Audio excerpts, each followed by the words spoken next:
Irish guy, and anyone else feeling hungry? I mean, I'm always hungry. Good Christ, my breakfast this morning consisted of eating a packet of crisps I found in a bin. But lads, I don't want to read too much into the Nations League, because honestly, it's just glorified friendlies, wrapped up with a neat little bow. But still, over the course of the last week, England have played Hungary twice, scored 0, conceded 5. Last week, Gareth Southgate watched his team lose in a stadium filled with a bunch of children. I mean, honestly, it must be a bit weird being screamed at by voices which haven't yet broken. I'm sorry, was this a Nations League match or a concert for Harry Styles? But the commentators kept trying to absolve England for a performance that looked about as inspiring as eating a Kit Kat out of a shoe. Oh, apparently it wasn't a penalty anyway. Yeah. How's not conceding 4 not a new? Go back to last summer, during Euro 2020, and England were minutes away from playing Hungary in the last 16. Remember when they nearly crawled their way out of the group of death? England fans were practically giddy at the thought. I'm sure some would have gladly broken their arm in 6 places to get Hungary instead of Germany. Well, look at you now, being absolutely torn apart by a team with true Geordie up front. Ironically, a man who's always hungry. Yeah, that's 2 Hungary puns in the opening minute of the video.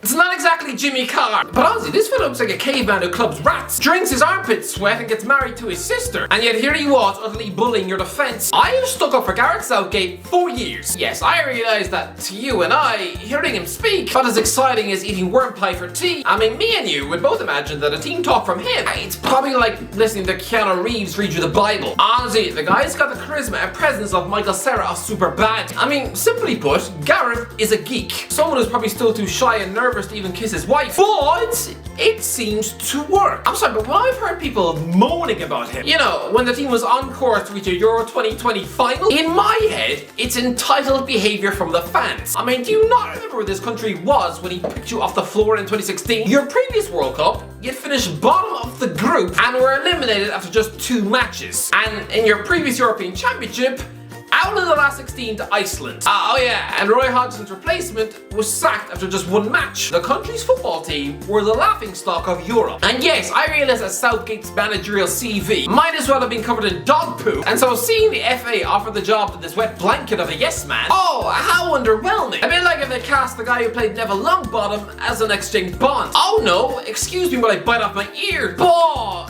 who did you realistically expect to get? I mean, can I remind you, this country's previous 2 managers were poached from Sunderland and West Brom. I mean, good Christ, 6 years ago, the FA were interviewing Steve Bruce, someone who looks like a cross between Louis Walsh and your nan, and they were poaching him from Hull. The most high-profile guy who interviewed for the England job in 2016 was Ralph Rangnick. Zlatan Ibrahimovic still doesn't even know who he is. I mean, ask the Man United dressing room what they think of him. They'll probably tell you that a day of training under Rangnick is about as much fun as eating an entire birthday cake spiked with ear medicine for cats. If you had told someone back then that Southgate would have England reaching extra time of a World Cup semi-final and then squeak their way to a penalty shootout in a Euro Championship final, they'd honestly think you were the same type of crackpot who sniffs people's hair on the bus. So I want to say that Southgate has done a brilliant job, yes. I mean, of course he has. Because to me, Roy Hodgson was a far better coach than this Middlesbrough failure, and so this country had lost to Iceland and in my head had still managed to downgrade their manager. But the fact that within 3 years this managerial bag of donuts was being headhunted by Manchester United, it shows the guys clearly got something. And also, people talk about this being one of the most gifted England squads of all time. No, just utterly no. I'm sorry, but Sven-Göran Eriksson and Steve McClaren, yes, they were able to handpick from a team brimming with genuine world-class stars. But Southgate, this was his midfield 4 in the World Cup semi-final. Kieran Trippier, Jesse Lingard, Dele Alli and Ashley Young. He was playing extra time, the final half hour before a World Cup final, the most important 30 minutes in sport. All of that with Danny Rose at left back, with the likes of Danny Welbeck, Fabian Delph and Phil Jones on the bench. I don't think time will be kind to this over-bloated bunch of overhyped England players. I mean, in 10 years, is anyone really going to remember the era of Jack Grealish and Mason Mount? I mean, honestly, under Sven, Joe Cole was a bit part player, and there's a guy who only ever cost £8 million in career transfer fees, and yet still he was a far better footballer than Grealish will ever be. Jonathan Woodgate was only ever capped 8 times by England. And yes, I realise that to the younger viewers, he might look like an ogre who eats children in his swamp, but honestly, if he was instead born in the 90s, he would be this squad's best defender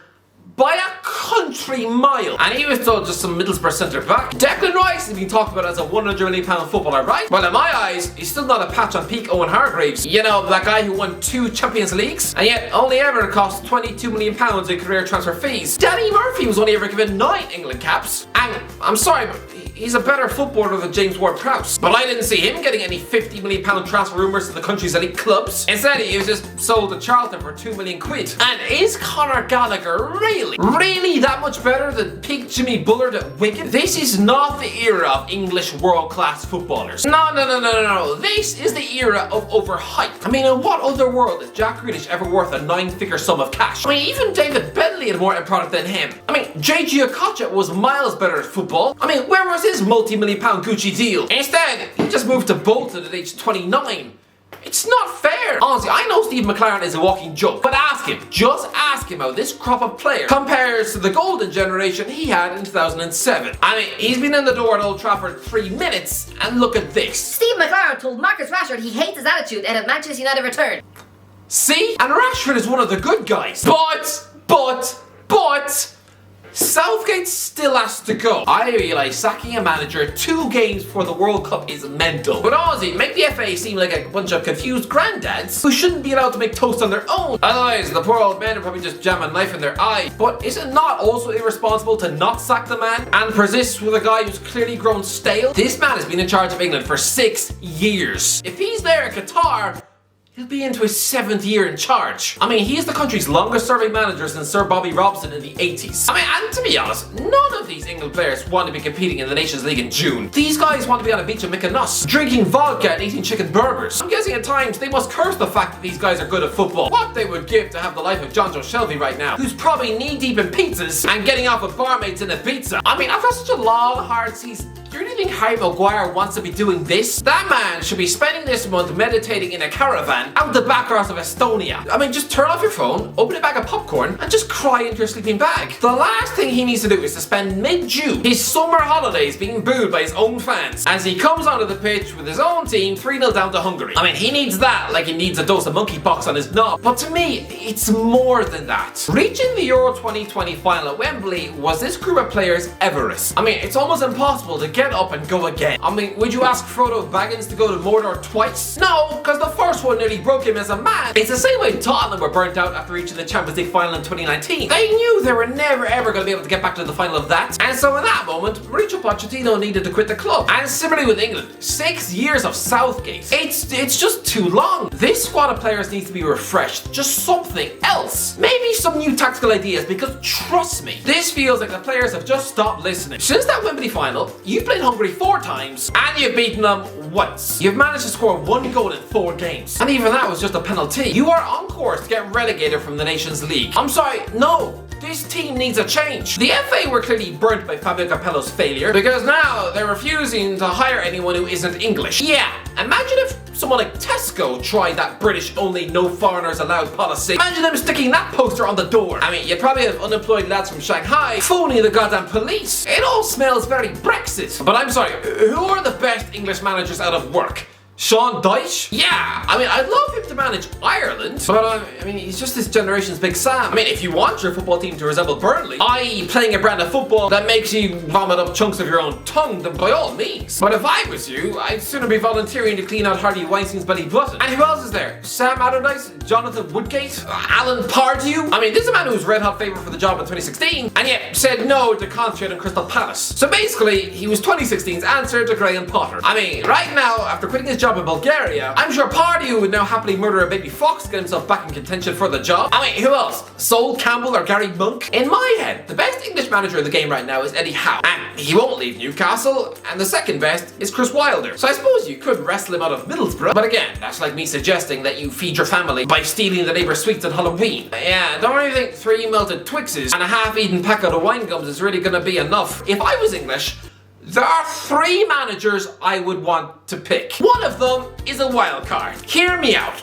I just have this feeling that Vincent Kompany is going to be a world-class coach. I know he's just gone to Burnley, but honest, the FA could do worse and still sound him out. Unlike Southgate, this man was a genuinely world-class centre-half, a born leader, a warrior who led by example on the pitch, and is clearly very intelligent and tactically clued in. I mean, guys, well, let's not forget, he's one of these players who studied football under Guardiola. To me, he's just wasted at Burnley. I mean, because his first job is going to be stuffing Wout Weghorst in a suitcase and dumping him on a Turkish beach.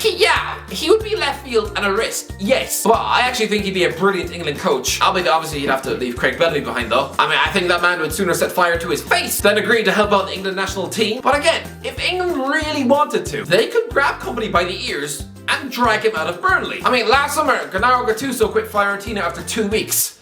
It happens. Company is the opposite to Dyche. I mean, I'd like to give him an attractive style of football with a weird 4-2-2-2 system. I honestly reckon he's the next big coach. And he's one of those rare ex-players who actually have an aura about them when they walk into a room. Zinedine Zidane has that as a coach, and so does Company. I mean, Ole Gunnar Solskjaer did not. But if you want something a bit more reliable and sensible, then second choice, Mauricio Pochettino. Oh, you can't sack your manager on the eve of a World Cup. Just look at Spain 2018. Yeah, Spain got rid of Julian Lopetegui, you know, a brilliant tactical mind, and replaced him with Fernando Hierro, someone with the tactics of a shoe. A great defender for Real Madrid, yes, but as a manager, he'd just been sacked after a year at Oviedo. So of course that World Cup was going to be a disaster. But Pochettino is a top-class coach, and probably the favourite manager of Harry Kane's career. England need a change. Just recharge the batteries, freshen up with new ideas. Because going into the World Cup with Southgate at the helm,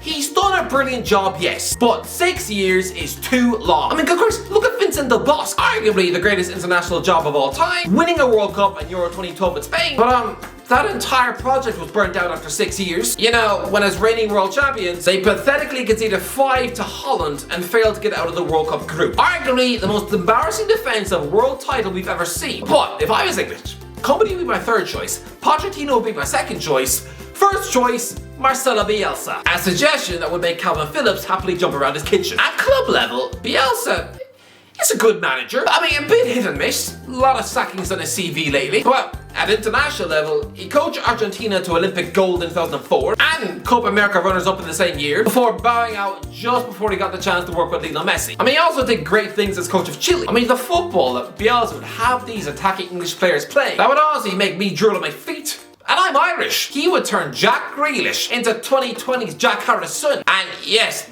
that is a good thing. Dump the boring Southgate spreadsheet in the bin and bring on the kamikaze football. Just do it. Or go out there, storm into Paris and offer Poch a big money 1-year deal. Just to get through the World Cup, see how it goes, and if he wants to bow out, then fine. Then bring in Bielsa in January. But Southgate, Gareth Southgate, right now, he's about as stale as a pizza made from Weetabix. So what do you think? Let me know in the comments below. What do you think? Should Southgate go? Let me know in the comments below. If you enjoyed the video, don't forget to subscribe as always. I'll talk to you in a while.